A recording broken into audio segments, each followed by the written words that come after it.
I'm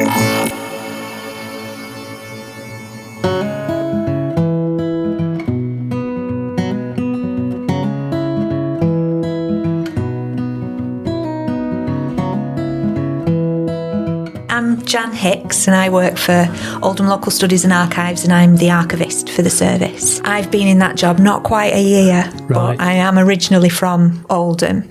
And about 30 years ago, after I'd finished at university, struggling to find work, I actually worked at the Local Studies Library, so I've kind of come full circle. Really, it's like coming back home. I was there for about a year after I'd graduated, and then I went and got other work. I decided that I really liked local studies and archives work, and I wanted to be an archivist. So I got a job down in Oxford, and then I did my professional qualification over at Liverpool University, and then I've worked around the country. So I've worked in Plymouth, I've worked in Sheffield, worked in Preston, and most recently I spent about 20 years working at the Science and Industry Museum in Manchester. Ah, you must have learned a lot then about Britain or about England and about its past through all those different roles that you've done. Yeah. Tell us a little bit about your connection to Oldham. Talk to me about being an Oldhamer and what that means to you. Yeah. I've got quite a complicated relationship with Oldham. I'm from Chadderton, and my dad was quite a lot older than my mum and was quite old when I was born. I'm the youngest of three, and there's a big gap between each of us siblings. And my dad was one of those people who was adamant that Chadderton was its own place and it wasn't part of Oldham. So the whole changing of the boundaries in 1974 and Oldham sort of merging with the different townships and creating the Oldham Metropolitan Borough, that was a very negative thing for my dad. And when you're little, you look up to your parents, you listen to what they're saying. So I kind of had that feeling growing up that I was a Chaddy lass. Yeah. I wasn't an Oldham girl. I think as well, sort of growing up in Oldham in the 70s and the 80s, it was on the down. It was a changed town and a changed area, and the traditional industries were in decline. And so buildings like this one that we're in now, this is an old cotton mill and it's now been repurposed. So at the time I was growing up, lots of these mills were derelict. There was nothing going on in them, and Oldham felt like quite a depressed place. And there was that tension as well with Manchester, because Manchester was so close and it was a big city, and it was, compared with Oldham, it was a great place to go and shop. And there were lots of cultural things going on. So I think I felt a bit more like I was pulled towards Manchester more than towards Oldham. And when I left school and got my place at university, I couldn't wait to leave and just experience other places. And I think that that's kind of informed the way that I've approached my career, in that I've never felt like I wanted to stay somewhere. I've wanted to go to different places and find out what those places are like and spend a bit of time there and then move on to the next thing. And the thing that changed when I came back to Manchester to work at the Science and Industry Museum was I settled down and I met my partner and we got married, and it became home. And then things happened in my family. So my mum and dad always lived in Chadderton. My brother still lives in Chadderton. My older sister moved away. So I would be coming back to Oldham, particularly to Chadderton. And then both my parents became ill. And my mum looked after my dad for a long time. And then after my dad died, my mum was diagnosed with dementia. And so my relationship to Oldham changed again, because I was spending a lot of time coming over with my brother, the carer for my mum, because she was living on her own. And I started to think more about who I am in relation to the town that I've come from. And I started to think about all the ways that Oldham is the same as a lot of other northern towns, but all the ways it's different as well. And thinking about the fact that it was the biggest cotton manufacturing town in Europe in its heyday. And that's something to be proud about, I think. Working at the Science and Industry Museum, there's a big collection there that relates to Ferranti, who were a big employer in Oldham. And people who worked for Ferranti talk very positively about that experience. They were a very sort of family-oriented business. And so working with that collection started me reevaluating my relationship to Oldham. And then when this job that I'm in now came up, I'd looked at the council's cultural plan, and it felt like Oldham as a place had that same kind of journey as I'd had. And Oldham as a place was thinking about how can we present ourselves better and differently, and how can we make the people who live in Oldham feel proud to be from Oldham. And I think I'd had that journey, the town was having that journey, and it kind of gelled, and I wanted to come back and I wanted to work in the place that I was from, talking about the history of the place that I was from, but influencing the future as well. I think that's the difference now in Oldham, that it's not just harking back to the past, it's also thinking about what does that past say about us, and how can we move into the future using that knowledge about ourselves.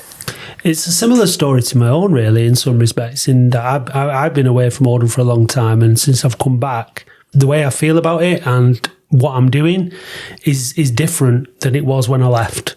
Towns and places are like people, aren't they? They change, don't they? Yeah. And our perception of them changes, and that through as our own experiences have evolved and all that kind of stuff. What I've found fascinating about doing this project, and also because I'm also on the lookout all the time, is I'm meeting people with a similar perspective and a similar view. And there was so much stuff that you were saying then that I was like flagging that I thought was really interesting to come back to. One of them was, I wanted to ask you, did Chaddy and Oldham go to war in the history? Someone told me that, like in 13 something or something. I don't know. We need to look into that. So that reminded me of that, right? But the other thing was, I knew I shouldn't have said that then, because I knew it was going to make me forget what the other thing was. That was it. The thing about Oldham being the biggest cotton producer, it feels like there should be more here as a result. It feels like the legacy of that should be greater in terms of the status of the town, the wealth of the town, the size and the influence of the town. So that's one thing I want to talk to you about. And you're nodding your head as if you think that resonates with you. And the other thing that I wanted to mention was that Manchester thing, because I go to Burnley quite a bit. And I love it over there because it feels like Lancashire, because you're in the middle of the hills and you're kind of in this kind of like isolated town. And some of the other towns that are too far out from Manchester's conurbation and growth still have that kind of identity, whereas we've become. And Manchester itself, Manchester used to be, a Lancashire town, and it's now this. So I think there's this push and pull between the identity of being Oldham having its own unique identity, Lancastrian identity, Manchester, quite a lot there. But tell me what your views on those things are. I think it's the Manchester and sort of satellite towns thing is an interesting one, and that really formally sort of stems from 86 and the formation of Greater Manchester as an authority, a sort of a political unit. And I remember that change happening and feeling like, suddenly I've got to stop being a Lancastrian, and now I've got to be somebody who's from this thing called Greater Manchester. But also kind of quite liking it, because my bands were Factory Records bands, which was a Manchester label, and I fully bought into that message from Factory that you didn't have to go to London, you didn't have to go anywhere other than where you were to be who you were, to do what you did creatively. And that felt really powerful. So I was what, 11 or 12 when the Hacienda started, and then bands like New Order became really important to me, Happy Mondays later on. And at the age that I went away to university, that was at the start of Manchester, and so I had that to sort of put my coat onto when I went off to university. I could say, I'm from Oldham, and people would be like, what, where? But if I said I was from Manchester, that instantly positioned me as someone from a pretty cool place. Yeah. And they want to know more, don't they? They want to know more then. That makes you interesting, doesn't it? I had a similar experience with Britpop. Yeah. Because I was 16 when Definitely Maybe came out. So prior to that, I'd been into the Happy Mondays, the Stone Roses and stuff. I got into all cool music when I was about 12. But it was the same kind of thing. Like, you went away because Oasis were massive and from Manchester, and you said you were from Oldham. Oh, it's near Manchester. Oh, Manchester. They wanted to know more. So I get that. And I always gravitated to Manchester once I got into music because the bands that I wanted to watch were there. I used to love going clubbing, so dance music there was loads of that. Yeah. So I always felt it was a really good place to be because you've got Oldham's here and you've got all the hills and all that stuff that I love, but 50 minutes on a bus and you're in Manchester. So I always thought it was brilliant in that respect. Yeah. But I get that thing about things further away. So my husband's originally was born in Oldham, and for family reasons, he ended up growing up for a bit in Burnley, but then for most of his childhood in Blackburn. And we go to Blackburn a lot. And Blackburn has got that, it's a similar size to Oldham and had a similar industry, but it's retained more of a place-based identity than Oldham has. Because they've had a refurb at the Art Gallery and Museum in Blackburn, and we went for a look round. And it was interesting to see how it's just interpreted as Blackburn in Lancashire. Yeah. There's no nod to, and Manchester's just down the road. There was none of that in the interpretation. And it just made me think, isn't that great for people from Blackburn? I know. There is a conflict within people. I had my mum and dad on this podcast a couple of episodes ago, and it annoyed my mum that Oldham was now in Greater Manchester and not Lancashire. And I think we just have to go a little step back and remember that Manchester is in Lancashire and that we're still in Lancashire. Yeah. It's just an authoritative area, really. It's just an administrative change. That's all it really is. It doesn't really matter, is the other thing. Yeah. But I think what it does do is it poses interesting questions about identity and how we identify and all that kind of thing. And I think fundamentally we're very local, aren't we? We're very tribal. Yes. We identify with our locality far more than we do with our country, and anything else. And the further out we get from where we're from, you know, I'm from Hollingwood or I'm from Chaddy or whatever, the further away, the less we identify with it. So it is interesting in that respect. Yeah.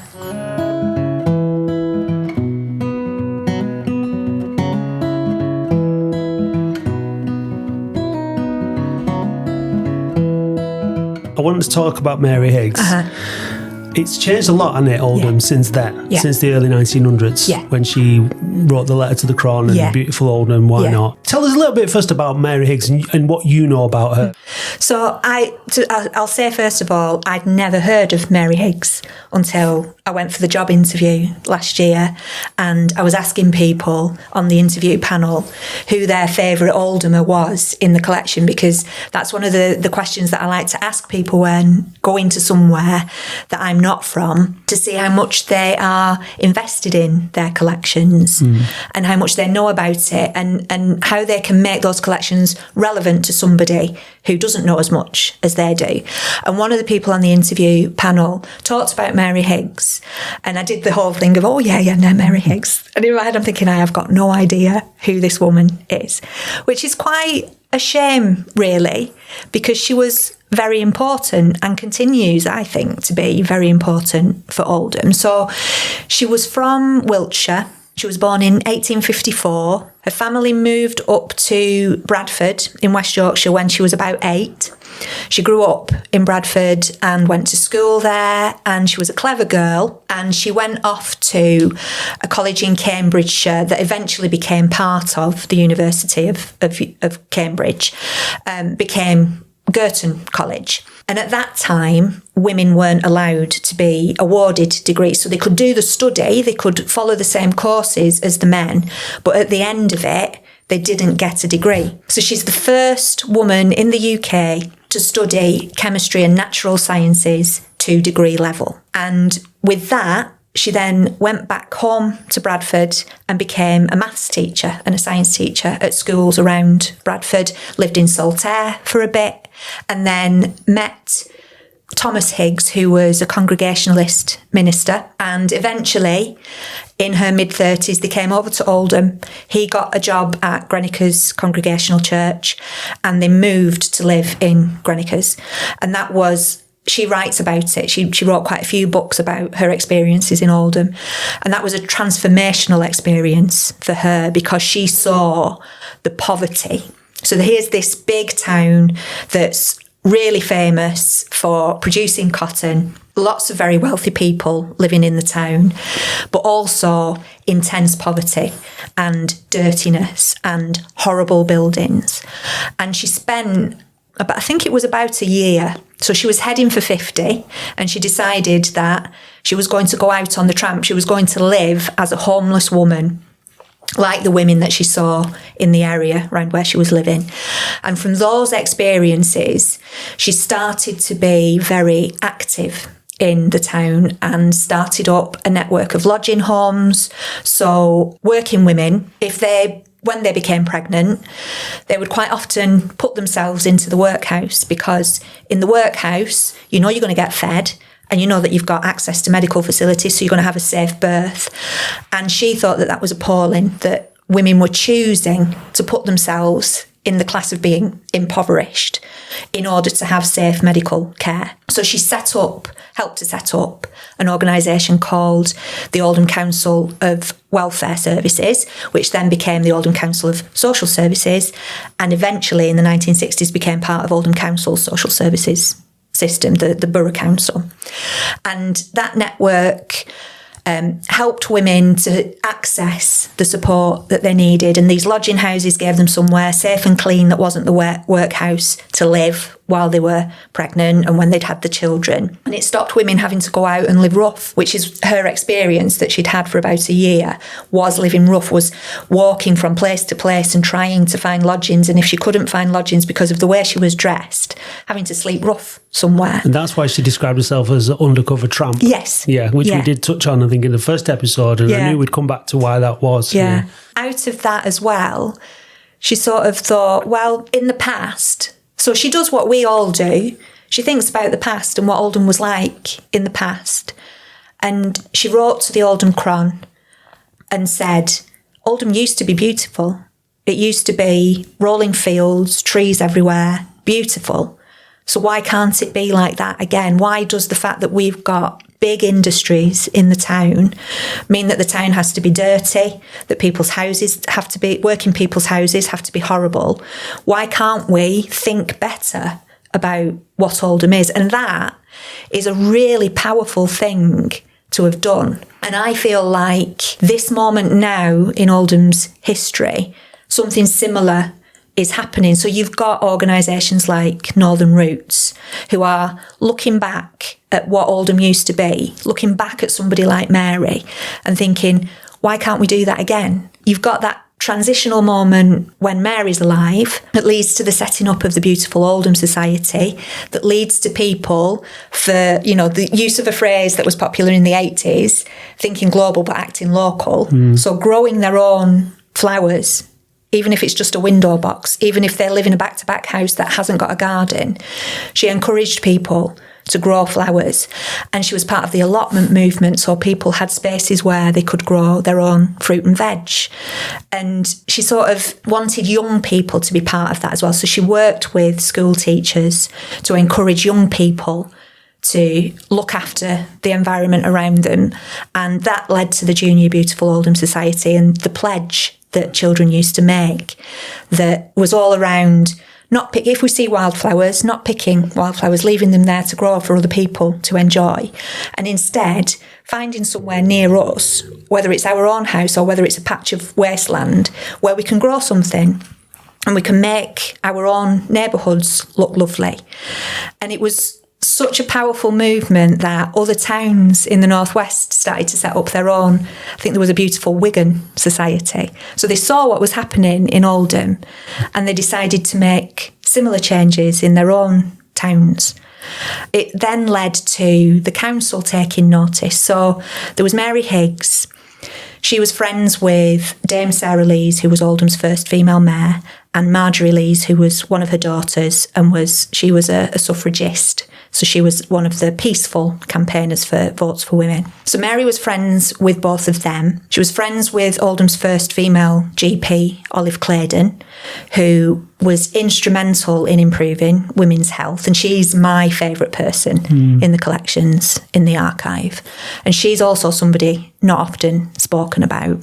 So this group of women were working together, working with other women in the town to make sure that everybody's lives were being improved, and the council took notice of that.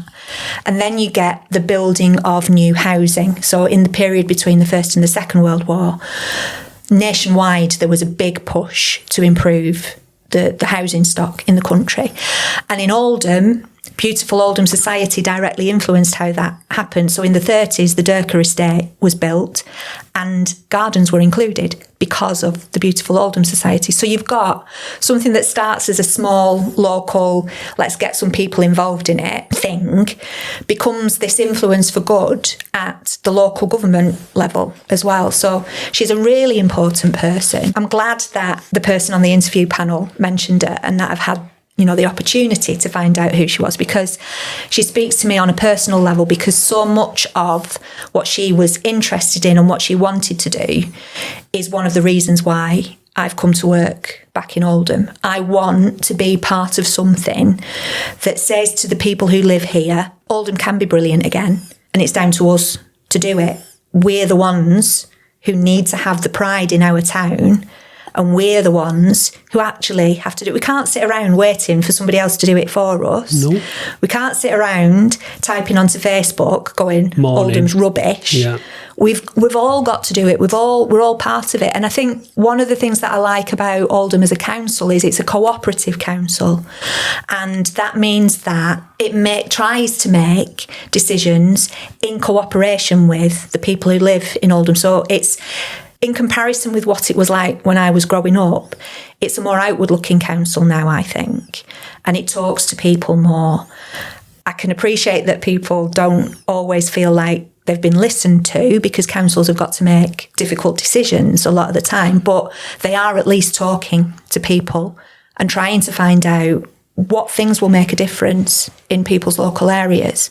And I think that is a direct line from what Mary Higgs was doing at the start of the 20th century. I think when you look back in history, you look for people, the people who stick out, the people whose legacies remain, and the people who influence other people are activists. Yeah. And the people who take action, the people who were the first, whether it's the first to get a degree, and the people who set things up. People have this assume that things like social services or something is just, it's just always there. So somebody has to be the first person to come up with an idea.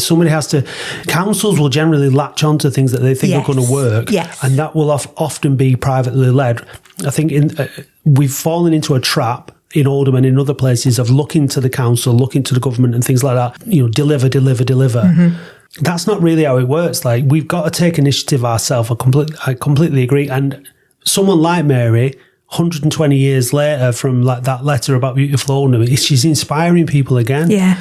I got so disillusioned with things in 2016. David Bowie died, and then the universe just fell into pieces. I think he was holding it all together. I don't know, but the January. But then we had Brexit, Trump, the era of misinformation and just chaos, basically. It all kicked off in 2016. It had been coming for a while, but obviously then we had the arena bomb in Manchester in 2017. And I was looking back thinking, the lunatics have taken over the asylum here.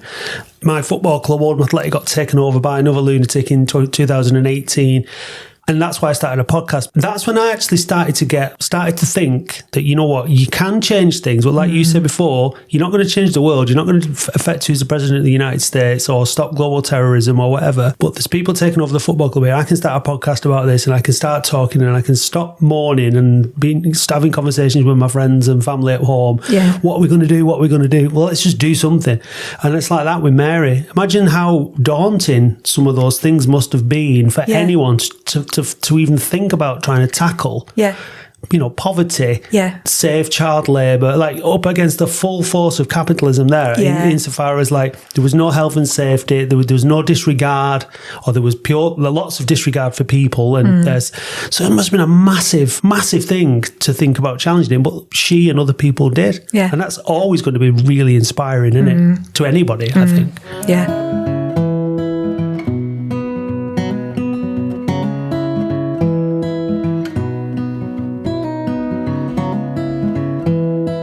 So tell me a little bit about, like, I guess how you want to continue that legacy, and because you said about that's one of the reasons you're back in Oldham, and how you see your role and what part you want to play in that. The other reason that I applied for this job and came here is we're building a new archive centre. So since the mid-70s, the Local Studies and Archive Service was in a repurposed building. It was the old post office on Union Street, an old Victorian building, not fit for modern life, that was difficult to maintain and actually wasn't a very good environment to keep unique, irreplaceable documents that tell us about the climate, the climate of it. Yeah. So we are building a brand new, all sort of properly environmentally regulated. There's a store, there's a new what we call a search room, which is the space where people can come and we will bring things out of the store and they can look at them. So we've got a new search room, we've got a meeting room where we're going to be able to do what we call engagement activities, get the community and get people in, work with groups of people, find out what they're passionate about and try to align what we've got in the collections with what they're passionate about. I see myself as a facilitator for that sort of thing.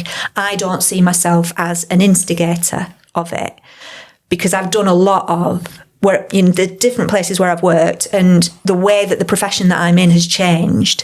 We used to do a lot of telling. So we were the experts. Yeah. And we would come with the information and we would tell people their story. And that's nonsense, really. We're just custodians of what's happened to survive that tells part of that story. And actually what I am more interested in doing and what I learned when I was working at the Science and Industry Museum in terms of the public programming there and the engagement activities that were happening, I have learned that it is better to listen, to hear what people feel about history or now or whatever it is that floats their boat, to listen to it and then to facilitate them accessing something that then expands their horizons further. That's relevant to the thread that they want to follow, rather than saying, here's the thread, follow the story, it. Follow it. Yeah, that makes so much sense. Yeah. And that's what I've been trying to do, working with the community champions for Northern Roots. It's their project. It's not my project. I'm just somebody that they can come to and say, for example, Pfizer is interested in the British Asian experience in Oldham. So she can come to the service that I work for and I can say, or my colleagues can say, we've got this, this, this and this. Here you go. And then it's up to Pfizer to read through it, to take something from it, to tell another story with it. I think we've reached a really, really interesting time. I think like what we're saying there about 2016 and everything, the veil has fallen on a lot of stuff now. You know, if you remember during lockdown, everything that was going on, the statues being toppled, the, Black Lives Matter, everything that was going on in the US around racism, George Floyd and all that kind of thing. You know, we've been told stories about things where huge chunks have been left out or they've been rewritten. Yeah. I think a lot of us have got to the point now where we don't trust history because it's often been delivered by, people to, it's been propagated on it, propaganda. It's, so I think we're at a fascinating point in time now where we have to look again and take all that into context. And think about our past in a different way. And you, because this is the whole thing about democracy, you can't, it's like Brexit. I don't want to get too political or anything, but you can't make an informed decision if you're not given the truth to make that informed decision. I always said when it came to Brexit, I don't know if Brexit is a good thing or not. Instinctively, I think it's probably better to stay in the EU. But unless I have all the facts for one side and the other, then I can make a balanced judgment. We never got that. No. So it was not democracy in action. We've got a general election coming up now where we're going to get more of the same. And so you can't make informed decisions about anything that are going to be correct without the truth. And that's where I think someone like yourself and what you're doing there and the way you've just described that is really important, because we need to take the truth from our history so that we can apply the learning properly, don't we? Yeah. I think I work as a kind of a historian, and I've studied history through school. And as an adult, one of the things that I now understand is we are told a version of history. The curriculum is put together for a purpose. The government wants to educate the people of the country in a particular direction. And actually history is more than that. I remember being appalled. I went to see the film about Michael Collins, and the amongst the fields of barley or something. Wind through the... Oh, no, not that one. Not that one. The one, it had Liam Neeson and Kieran Hines in it. It's a while ago. Yeah. But it was basically about the formation of the IRA, the bombing of the General Post Office in Dublin, the uprising. Well, sorry to cut across you there, but I lived in Dublin for 10 years, and so the story of Ireland is a brilliant example. It's only when you go to Ireland and you talk to Irish people and you get their side of, you realise how much is left out. And that's probably what we were going to say, but I just wanted to relate my own personal experience of that. It's 100%. Yeah, because we in Britain are told that the people of Ireland were the baddies and they were fighting against the good of us, which is nonsense. We were the invaders. We were the occupiers. We were the ones trying to take their religion away from them, trying to tell them that they were second-class citizens. None of that is taught in British schools because that is not a positive thing to think about yourself. And it's the same with the legacy of slavery. We're taught it in a particular direction that's not the truth. It's not the absolute truth. And we need to listen to people who are the descendants of the violence that white people inflicted on people whose skin just happened to be a different colour. And we don't get taught it properly. I think it is changing, but it's still taught in a particular direction. The thing is, it's a quote-unquote dangerous thing to do, because basically the reason why is it's protecting the establishment. That's the reason. So you talk about women going into workhouses, not educating them, not keeping them in their place so that they can work and make the capitalists rich. And some people listening to this might be like, but it's true. And I think there's enough evidence now to, if you take a step back, to realise that these things are true. And by questioning the establishment, you're questioning the monarchy, you're questioning the institutions of this country. Unfortunately, it needs to be held to account for, and you have to realise this is why, like a town like Oldham, bringing it back to that, and without getting too deep into it, it's here for a reason. There was more millionaires per square capita than anywhere else. I think in Shaw was the hotspot, wasn't it? Where did all that money go? How did we benefit from the slave trade? How did we benefit from exploitation of labour? And where does that money go? I wrote a song for the Northern Roots, and it's one of the lines in it which like, what happened to the millionaires? Where did the fortunes go? There was all this wealth was generated, and then you're left with a lot of people living in poverty. So there are serious questions that some people don't want you to ask. But I said this about when I was doing the football podcast about Abdallah, who owned the club. It's like, sometimes you've got to look in the mirror and realise, if you've got bad skin or whatever, you've got bad skin, you're going to have to deal with it. You've got a growth. You're going to need to deal with it. Like, it's not going to go anywhere. You can keep looking in the mirror and trying to ignore it, but it's not going to go away. And I think we're at that point now because we've got so much information with the internet and everything. We've got so much access to so much more knowledge. You can't keep looking in the mirror and ignoring it. So that's why I think like podcasts and conversations like this are really important, because you can actually, like you mentioned before about social media, go beyond Because what happens is two people on social media, I'm right already, and then they try and just keep... That's not the way it works. And because they're not face to face, they're not in the room together, they forget. We forget. All of us do it. We all do it, We forget that the other person is a human being, like we're a human being.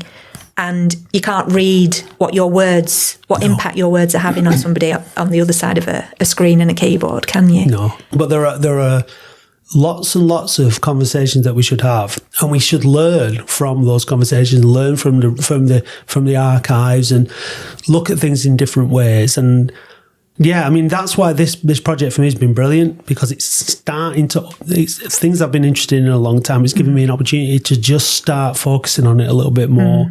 And I'm so pleased that to meet someone like yourself who's there with the archives, and who's got that desire to help free the information and free the stories in a way that are going to be relevant to people. Because I think that's the way that you start to uncover history and understand society and politics and all these other things, is through your own lens, through what's relevant to you.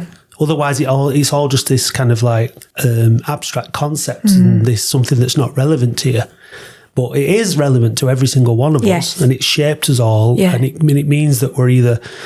we were born into a poor family for a reason sometimes, or a rich family for a reason. For all these things, they're all connected back to our roots, and in this case, our northern roots. I think that is the reason I decided I wanted to be an archivist, because I am passionate about democracy. I am passionate about people having the knowledge and having the information to build that knowledge.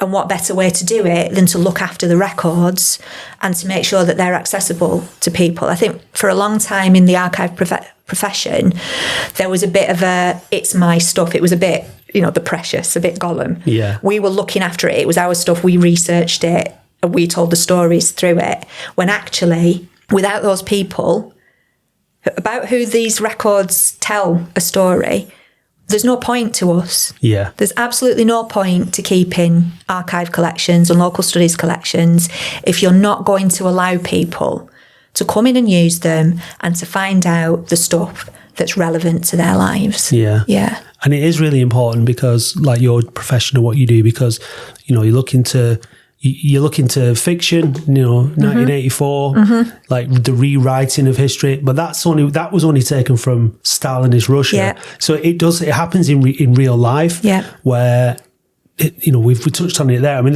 but there is extreme examples when literally it's just written. History is just rewritten, or destroyed, or destroyed, and so it's really important that we do genuinely know where we're from. Yeah. As individuals, as families, as towns, all that. And so it's definitely an age thing. I've always been interested in it though, because although I am getting more interested in it now, because I knew that my gran came from Italy and that they met during the war. My gran and granddad met during the war, and this whole story, it was all so romantic and so fascinating. And, I think I've always had a real interest in where I'm from and how that all came about. But it's definitely something that's becoming more. I think I just want to do more with it now, and I want to explore it more. And I think it makes me realise how I'm connected to this place. And going back to Mary again, wanting to do something positive for the town. I think we're all here for a reason, and we can have an impact locally in what happens to where we live. Yeah. And I think that the event on Sunday, you were there, the beautiful Oldham, why not? That just showed it, didn't it? That you don't need to do much. Yeah. That wasn't what you would call like a huge, a lot of work went into it, and everybody did brilliantly, but it was just about providing little things that inspired people, that engaged people. Yeah. And it had an impact on all the people that were there, didn't it? Yeah. I think the thing that I liked about it was that it was in absolutely no way threatening. It just was a bunch of people who had been working on this project together and discovered things and wanted to share that joy and wanted to give the visitors to it that same experience of, oh, here's something that you might be interested in. Now go and run with it. Go and find something else out about it. And even if if somebody only went and bought an ice cream and wandered round, let's plant it. It's a metaphor, isn't it? It's planted a seed. Yeah. But it was very relaxing, like you said, very non-threatening, very, very diverse. Yeah. In terms of the people that were there, just shows you that a lot of people like to say that we can't get on. Yeah. You have to all come from one place in order for everyone to get on. It's absolutely nonsense. Yeah. Making seed bombs to go and throw, make wildflower areas somewhere. Yeah. It was great, but it was. You don't need much. You just need to bring people together with the right energy. Yeah. Thankfully, it didn't rain because it was forecast to thunder and lightning, but it didn't. And those little things can really help communities. Yeah. One of the things I asked people when I was going around with my microphone was like, do you think Oldham's a beautiful place? And some people said, yeah, just because of the people. Yeah. I think what as someone who's been away and come back, what does that resonate with you about Oldham people? It definitely does resonate with me, and I question it sometimes a little bit, because I instantly feel at home. No matter how long I spend away from Oldham, when I come home, I am among my people. We talk the same. We've got the same experiences behind us. We sort of know the same kind of things. We've got the same sense of humour. I mean, I'm being very broad and general about it, but it is true. Yeah. And the only other place where I've lived in the UK where I felt anything similar was Sheffield. And it's that same. I think the thing that I'm recognising more about Oldham is we are willing to have a conversation. If somebody walks up to us and starts having a conversation, we don't shut down and we don't back off from it. We have that conversation. It might, we might never see that person again, but it doesn't matter. We've had a connection with somebody. And I think that that's something very true of people in Oldham. I don't know whether it has come from, because I think about geographically what Oldham is. It's on the side of a massive hill. Did people get here and just go, I can't climb any higher, I'm just stopping here? Or was there something else about them where they looked at this place and they thought, yeah, we could do something here. We can settle here and we can do something positive. And the older I get and the more I think about it, I think it's that latter one. Because I think whoever you are in Oldham, you want to be here if you're here. You're not like me when I was 19, desperate to get away. You're somebody who sees the good in the place and in the people that you live among. And it's why we get things in the town where you get multicultural organisations growing up. I recently brought in a collection from a woman called Mary Nuttall, who was an activist, went to Greenham Common.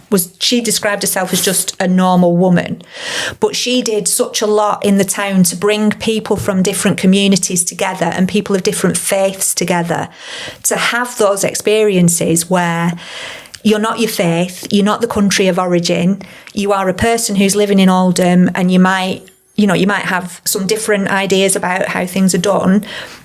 But when you sit down and have a meal together, when you sit down and do an activity together, if you go for a walk together, just have a conversation, you find out that we're all the same and we all want to be here and do what's good for Oldham. One of the things that I noticed about interviewing people at the Northern Roots events that I've done, I think because you're outside and you're in a natural environment, and like you said about it, non-threatening, it's relaxing. Yeah.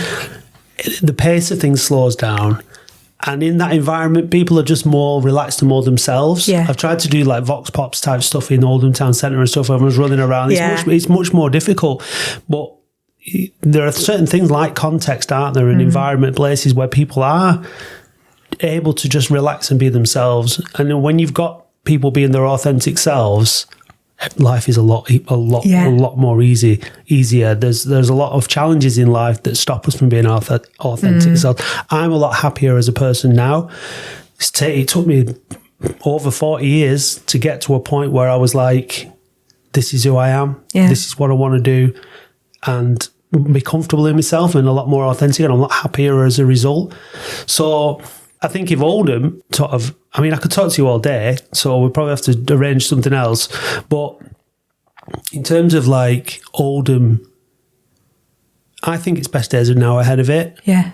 But it's going to have to be authentic to itself. Yes. It's going to have to be true to itself. Yes. And figuring out what that means is something that I'm looking forward to being involved in. Yeah. In terms of, like you said about the cultural quarter and the things that are happening. But we know what Oldham was. Yeah. That's well documented. We know what Oldham's been like in modern, recent times. But what's it going to become? And it has to find its authentic self. This is a difficult question. What do you think that is? Could you answer that question? I don't think I could answer that question, because I don't think those conversations have fully run their course yet. I think I can talk about what I would like to see Oldham become, and that is a place that it's the people in the place are proud to say they're from Oldham, and there's no sense of, Oldham's this rundown place. I want it to be a positive place to live, where people can express who they are, and where other people think, Oldham's great, Oldham's cool. I quite often pop over to Oldham and hang out, because they've got great cultural offer, they've got great shops, and the people are lovely. It's that kind of thing that I want for Oldham. And it's like you say, it's people just being their authentic selves, isn't it? I think we've kind of like answered the question there, like unintentionally, but I think, places are nothing without people. The people are everything to a place. Otherwise, it's just a place. You've got abandoned towns in wherever around the world, and you can have everything, but with no people in it. People are attracted to buildings, to towns, to places because of people and what those people create, and the atmosphere that they create, the welcome that all these things that people create. So for me, I agree. I think if the old people of Oldham are given the opportunity to be authentic in terms of their businesses and the offerings, then Oldham will be how you just described it, I think. I'm really excited about the future for the service that I work for. And I'm really excited about opportunities like working with Northern Roots and the community champions. I want to get up to the site again and meet with Kimo and talk about how we can carry on working together, because there's more that we can work on together. It doesn't just have to be this one project. There's more that we can do.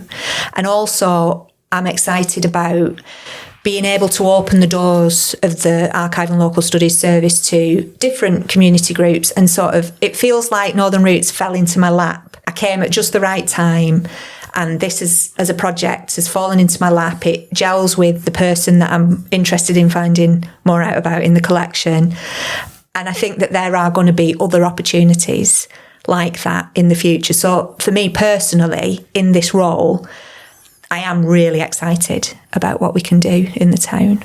I'm excited that you're in that role based on this conversation, because I think it's great, and I think we've got a lot in common. And again, there are people that I'm meeting across the town that I think are very much focused on helping Oldham put its best foot forward.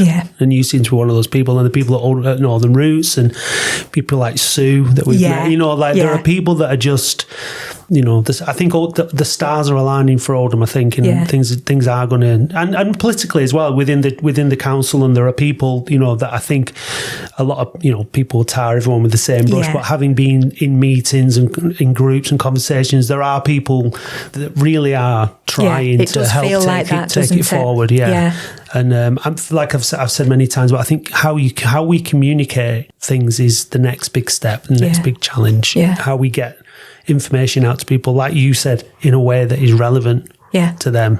That's the next big challenge, but I think we can meet it, no problem. So beautiful Oldham, eh? Why not? Why not? Love it. Thanks so much for your time, Jan. You're very welcome. Really appreciate it. Thanks very much. Next time on My Northern Roots. It was really touch and go this morning.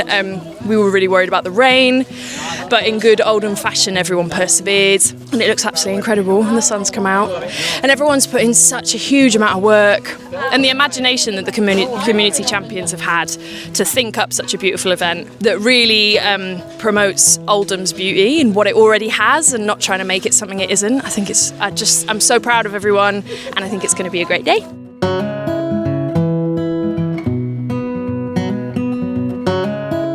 The Beautiful Oldham Why Not project is a Northern Roots project funded by the National Lottery Heritage Fund.